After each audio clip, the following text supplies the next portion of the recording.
So this is how I paint grass. So I've already started with a mix of 2 oil paints. So now this is just for like basing, which is very important. Because if you don't base, then you're not going to have a, rich detailing, which is more or less what you want. So,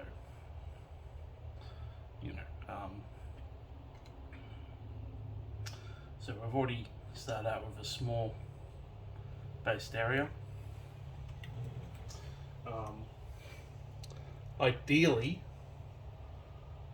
what you want is a very fine paintbrush. So this is a 5/0. Okay, now I'm just going to grab my sap green. Okay. Now what you want to do is you want to start from the top of your basing and just like straight up line up. It doesn't matter if it doesn't mix with like anything else, because you're going to be putting on multiple layers of green. So get used to sitting in one spot for a few hours.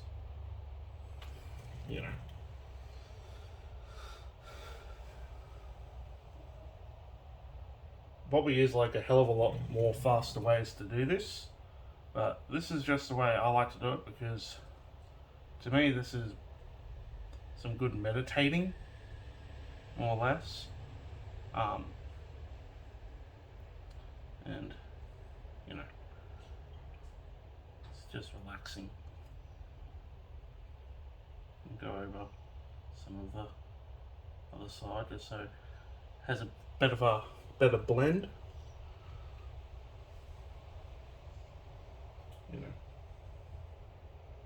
When it comes to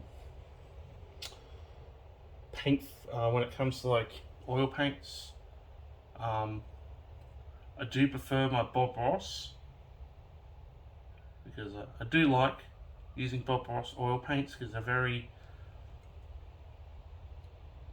well made. Is all I can say. Like I would go nuts for Bob Ross oil paints any day of the week. But you just want to go up, just some slight up strokes, because it just gives like the texture, and that is what creates the effect that you see on this side. Normally I wear glasses when I'm like reading glasses or something when I'm doing this, but I'm not putting in the finer details of like small plants hidden among maybe a couple of like dandelions or something. So like painting grass is probably the most tedious part of any of my paintings, but just between me and you, it's my absolute favorite part. Like I wouldn't trade any of my tedious grass painting time for anything else. And plus the great part is when it comes to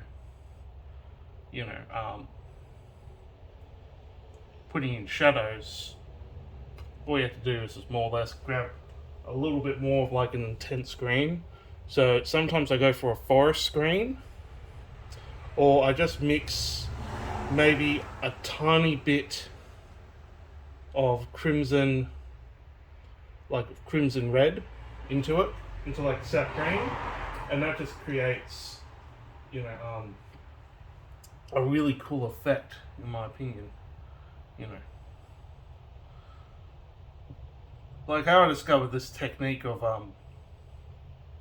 painting grass was completely by accident, because I'm relatively new to painting. Well, I've always done like acrylic paintings and all that sort of stuff, but when it came to oil painting, I felt like oil painting needed a bit more than what I was doing before, which was just, I would say, moving from acrylic to oil paint has forced me to become a better artist. I wouldn't say I'm like a great artist, but it's just how it is, you know. Like, until things get a little bit more set up in this art studio area, we're just going to be doing things on my phone. I do have a really good webcam, but a friend got it for me as like a birthday present, because he does Twitch streaming and all that sort of stuff, and he thought it was like a great little thing to get me as an investment, which I haven't quite used it yet, but I'm one of those people where I've never really been into computers and all that sort of stuff. I mean, if it were up to me, if my internet were in a better place than it is now, probably be playing PlayStation 4 or something, but, internet's pretty bad, and I guess doing stuff on my phone at the moment, I just going to use 4G. Because my 4G is just, like, yeah, it's expensive, but yeah, it's worth it. Okay, so now I'm going to show you a little bit of a technique. Because I kind of like having a bit of a light highlight, I add a bit of yellow, chrome yellow hue, which is my favourite colour of like yellow oil paint, But I've got it on my brush. So what you want to do is you don't want to go over everything. You just want to add, bits of highlights here and there. Maybe a small row, but it doesn't really matter as long as you're having fun. Like when it comes to paintings, I don't necessarily plan them out, so to speak. Like, yeah, I do like a bit of a sketch, but the sketch compared to the end product is completely different. So I guess in a way that is sort of planning. I don't know what you would call it, but it's what I call it. I'm just gonna bleed it in because I hate to have like a little bit of a line. Now, the way I paint grass is probably not like like a world-renowned technique. All I'm doing is I'm just using a very fine detailed brush and I'm just making lines up, but when, you're sort of learning art on the fly, from, like, it's always good to watch how other people do it. So my TikTok is generally just used for watching people paint and all that sort of stuff. YouTube, generally, I like learning about new artists every single day. Like, I go nuts. Bit of a art nerd. There we go. There we go. That's. You can probably hear how happy I'm actually getting, because doing this does bring a huge smile to my face. Typically when you have like a bit of a hard day. Now, you can sort of notice that, like, I know my lighting at the moment is pretty bad in here, but you got to make do with what you have.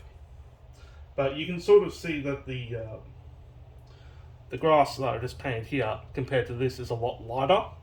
So that is where the sap green comes in again. And just like that, it starts magically, yeah.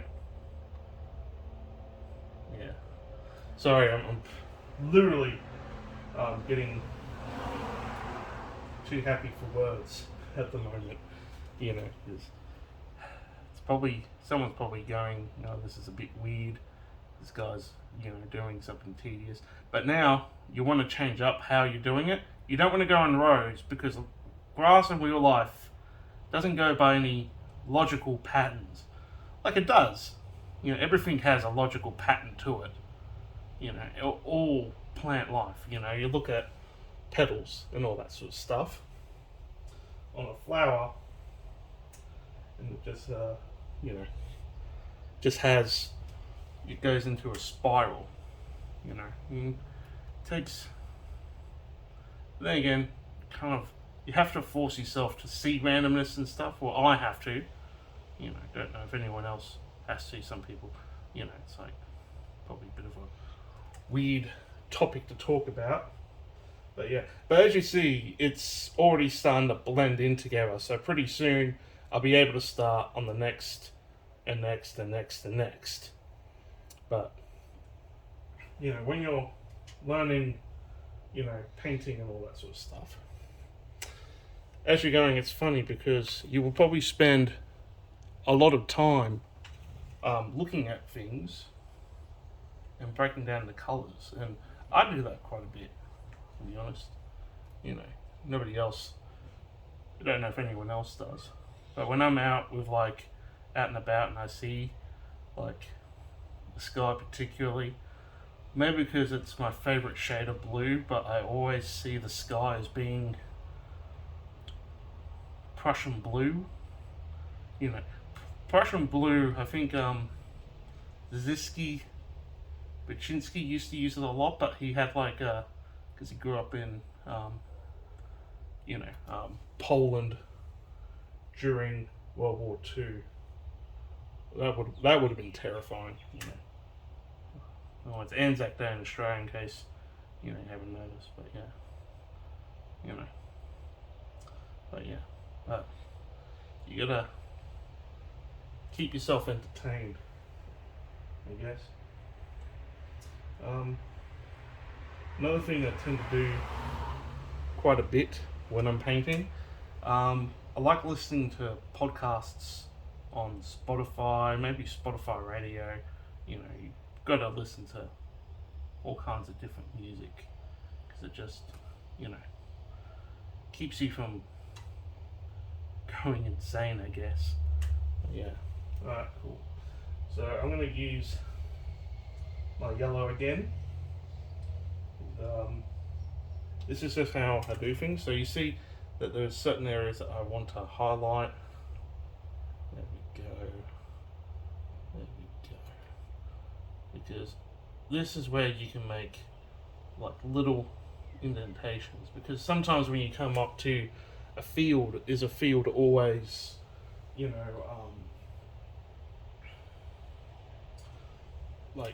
when grass grows, it grows in, some of it's longer than others, some of it's, especially if it's left unmowed, but yeah. So this is probably the last of the yellow I'm going to be using, but now you don't want to add any new colours, so what you want to do is you just want to slowly pull up. There we go. Now,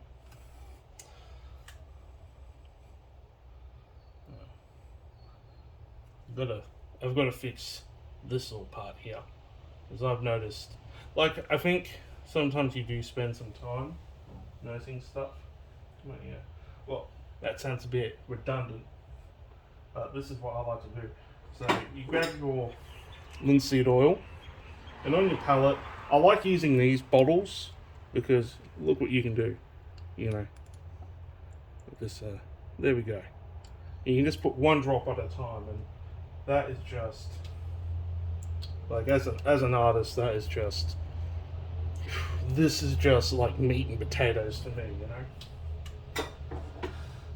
Then you just want to mix in your linseed oil, just loosen it up a bit, make your paint a little bit more malleable to work with, because now we're going to fix my little trouble area. Now because you're trying to create a form of perspective, because this is at the end of the day, this is a flat image, and as an artist, you've got to make it seem. So I'm going to start off by adding a little bit of shadows. See, all you have to do, you don't even have to try really, and look at that. We're just straight up green, no undercoat. You create like a bit of a shadow, and you just want to keep, you really want to keep on that. You don't want to add yellow, you don't want to add anything else. You know, you've got to see where, you know, the shadows go, and this is the beauty of having maybe a bit of a, you know, you don't have to be perfect, like you do have to be very, you know, pedantic with shadows, because a shadow that doesn't look right is just going to ruin your whole piece. And as an artist, that's not what you want to do. You really want to, you know, create something. But now, as you can see, there's a little thing I need to fix myself, and that's where we're going to grab like a slight mix of yellow green. Okay, and you just want to just really fix up. There we go. And this will just blend in, and this will create like a green that will instantly match.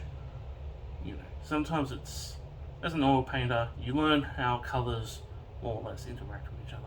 It will probably be a lot easier if I did everything in the color of light reverse, but if you make, you know, stuff too easy for yourself, I feel you become a bit complacent. Okay, perfect. So fix up that little area. You know, yeah. I think as an artist, where I need to work on stuff, definitely it's on, you know, painting people. Really, like I did a self-portrait for an art competition. You know, but I'm not too like stoked with it. You know, I just look, how best way to describe it. It just looks very, very derpy. You know, like, yeah, it's got like a medieval art sort of. Best way, if I'm gonna give me my, like, you know, compliment. Say I made a excellent piece of, may have made something that would have been, you know, extremely passable in medieval times. But yeah. Alright, so we're done this shadow. Okay.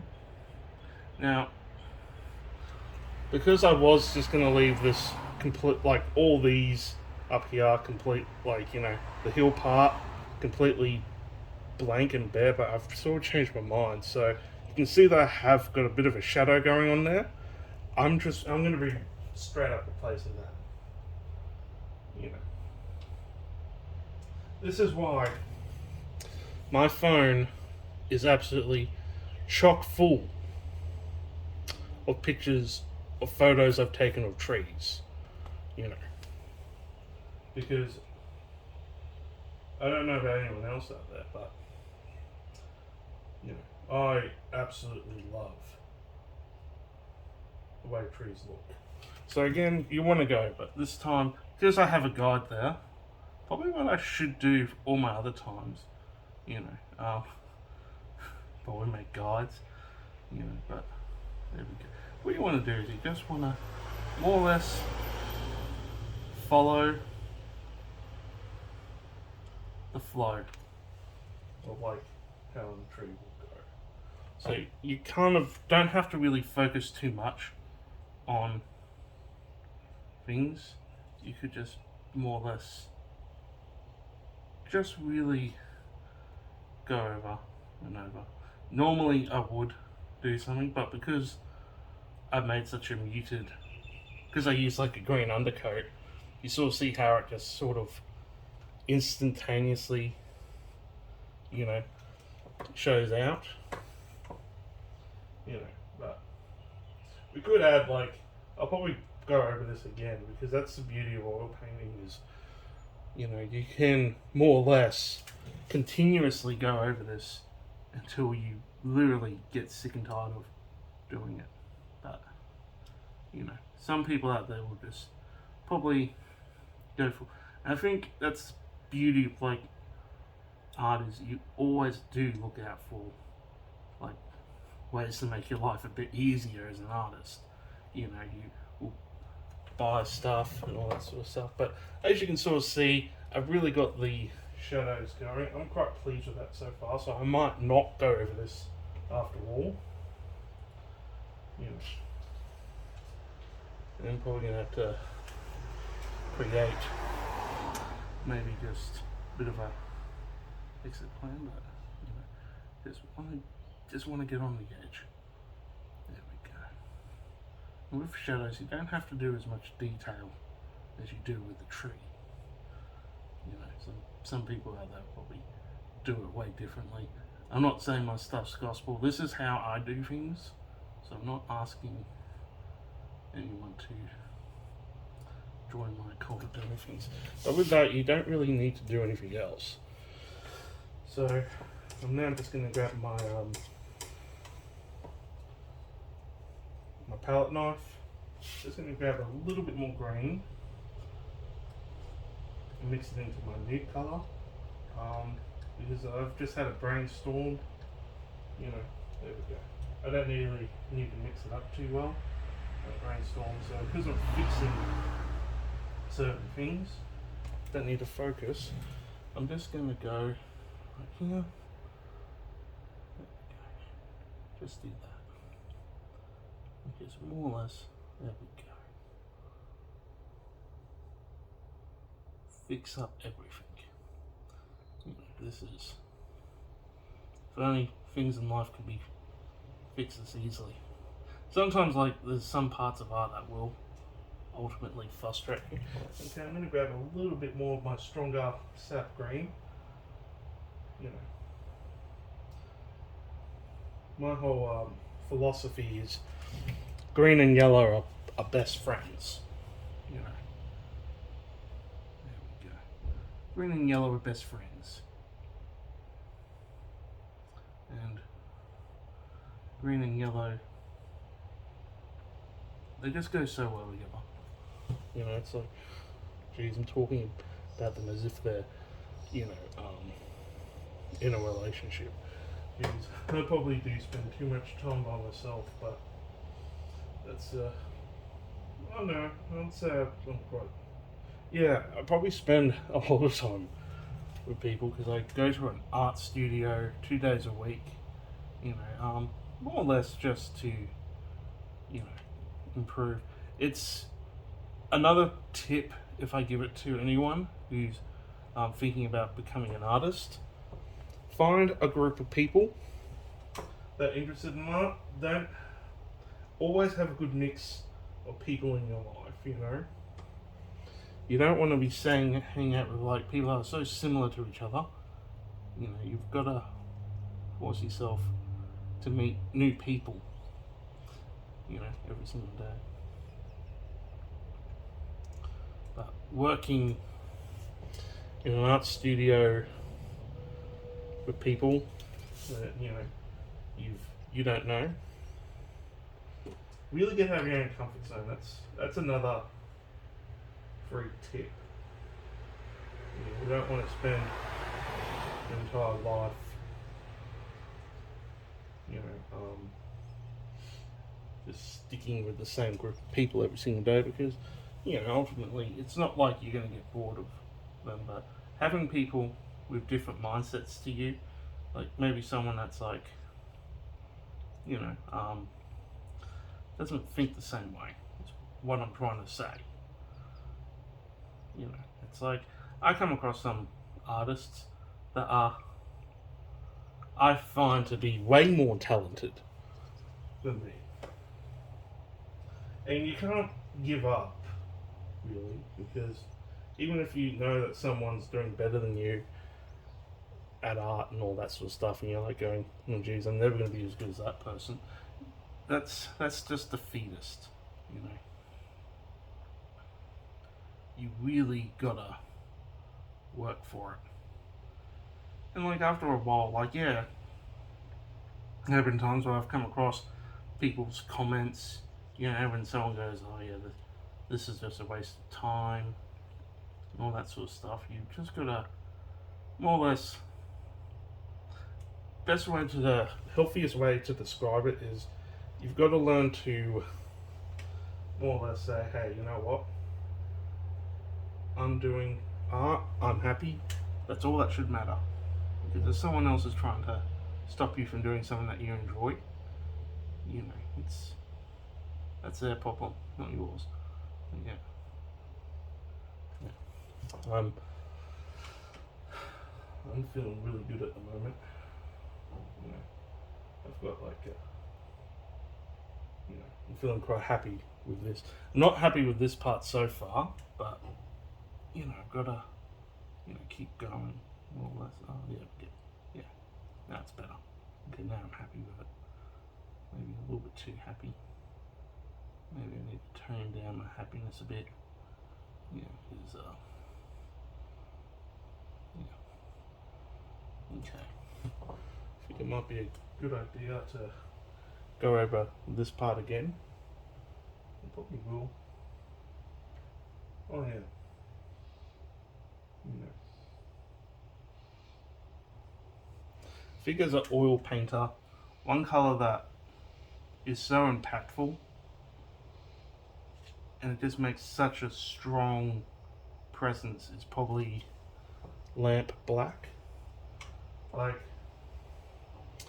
because lamp black, I wouldn't say mixing it in with other colours. You really have to be precise with it. So, really, when you're doing like shadows and all that sort of stuff, it will, like, a lot of people think it is easy. Oh, I'll just add some black to it. Like you know, the black's going to, you know, overpower it, so to speak. Like, even when it comes to painting like a night sky, you really have to do very lightly with black. Like, a majority of a night sky is purple, but there's nothing wrong with adding black to really highlight things. So black is honestly a really nice colour, actually. Well, it's technically not a colour. You know, if you listen to some people, they'll say, you know, black is a shade. But yeah, alright. Okay. I think I'm very happy with this indeed. You know. So the shadows aren't too strong, but they just make a sense. But that's more or less turning something that's 2D into something that's 3D instantaneously. So, you know, just how it is. But yeah, I think I'm gonna have to go over this with some more green, because it is a bit stand outy, which isn't probably the best thing. It's a little bit too bright, so I'm just gonna go right over it and really, and this time I'm just going to constantly rotate the brush. Oh yeah, that's an instant classic.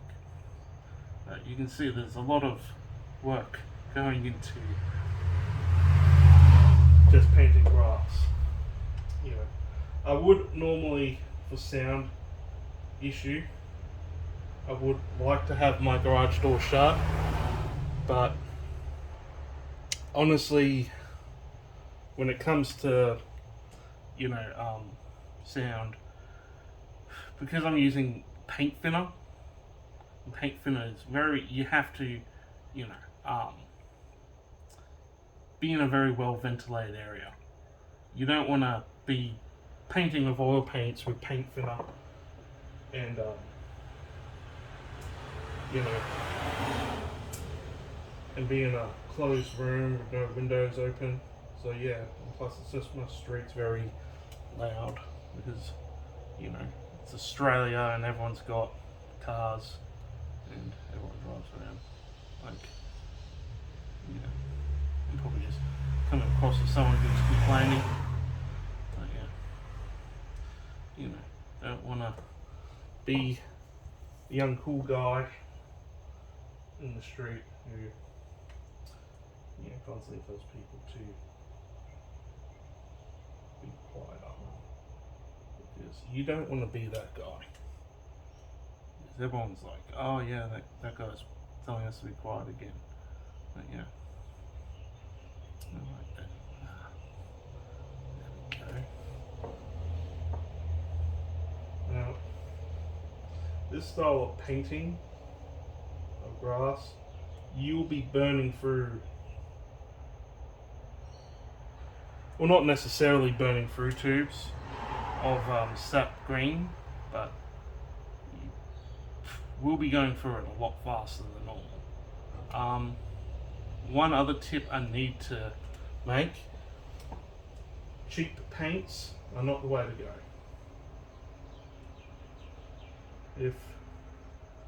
The cheap paints are great if you're learning, getting the fundamentals right. But once you start investing a little bit more in the paints, you get a better result. I'm not saying don't buy, I'm not saying spend at least $120. I just found it a lot more. I just find it a lot more better. Like, a lot of the times when I've used Monet's paints, there's a lot of dripping oil, which is not what I'd say constitutes as a fun time when it comes to painting. But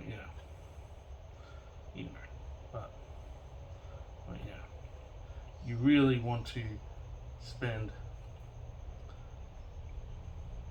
and you really want to spend at least $10 per tube.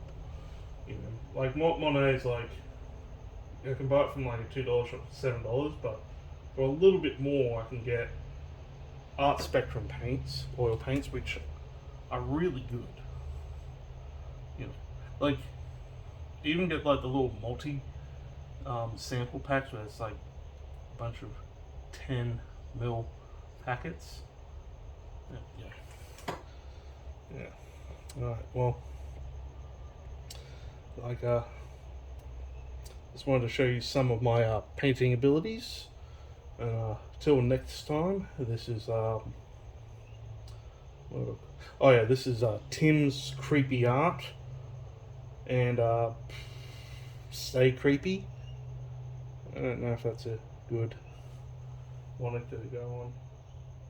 Don't even know if I should even have a catchphrase for this channel. I'll see how I feel about it eventually. You know what? We'll paint for a little bit longer. There's some stuff I wanna. Okay. So. There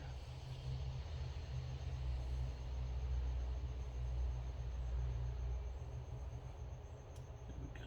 Paint for a little bit longer actually, because I am feeling extra inspired now. But yeah, so this is what you more or less want to end up with when it comes to highlighting with yellow. You want to end up with something that looks natural. Like some of the grass has died, some of the sun's hitting it. Don't know if this is going to be a night or an afternoon. Oh yeah, this is just a scene of an abandoned town. Who knows where the people have gone off to? Maybe they've left. Maybe there was like a mine nearby and it shut down and everyone had to leave. I tried to. Ultimately, I am going to add a little bit more decay to the town. Maybe there's like some skeletons of like livestock left behind. Because sometimes when people leave places, they leave everything.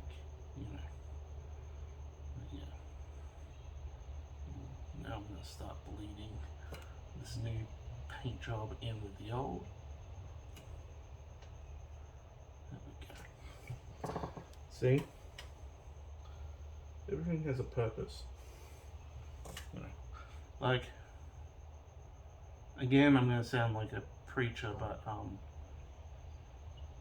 even cheap paintbrushes, they have a purpose. You know, like, I still go nuts buying paintbrushes. Like, I do buy more expensive paintbrushes. Like, for example, my favourite paintbrushes to use are my Dixon Bob Ross ones. You know,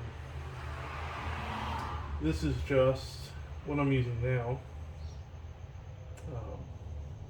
It's a Stallion pony hairbrush. You know, so this is just a paintbrush made with horsehair. Isn't that fun? You know. But yeah, there we go. Well, I don't know why I called everything Tim's Creepy Art. Maybe because maybe some people see me as like a bit of a creep or something, you know. But you know, it's just like one of those things that just sticks, you know. And I kind of like saying it. Like, I would probably change it, but you know, as an artist, I've got business cards made out. You know, at the time, I think I was planning on doing more horror art. I think maybe that's one of the goals I probably do want to build up to. You know, making horror art. But yeah. Well, until next time, stay creepy.